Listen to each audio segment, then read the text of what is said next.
This two-part video will guide you through the full process of throwing a basic cylinder on the wheel. The first video will take you from wedging the clay to centering, and the second will take you through the steps of opening and pulling up your walls.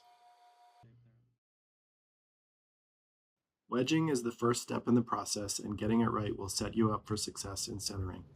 Improperly wedged clay results in irregular consistency in your clay and can introduce air bubbles. Both issues will impact the throwing process. It takes practice to do it well, and I recommend beginners use the ram's head technique shown here, where you gently lean into the clay with your palms, forming the nose of the ram's head, then lift and rock it back on itself, compressing the nose.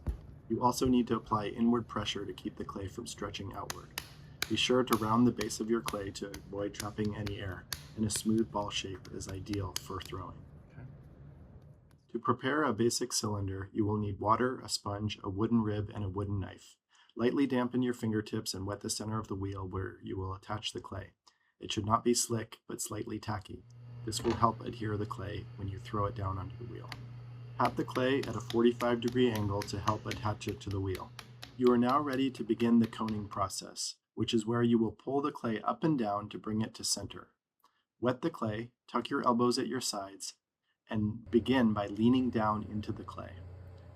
During the coning process, the clay should always be slick, so your hands are never dragging.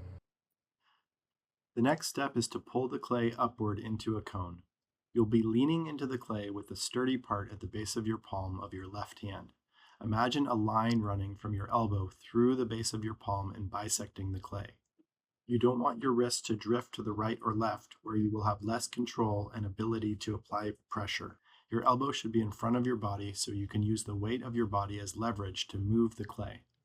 For this video, I'm keeping my fingers out of the way so you can see what I'm doing, but it can be helpful to use your fingers to pull up the clay.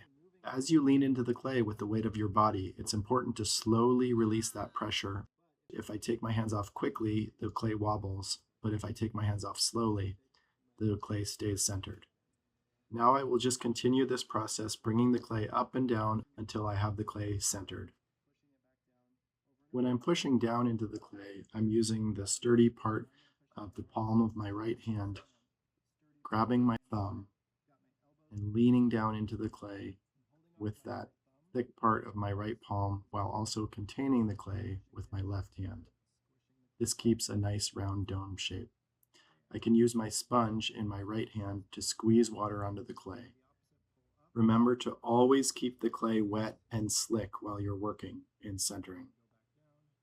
Sometimes you'll find clay will kind of splay out at the base, and this can be bumpy and disrupt your ability to center the clay.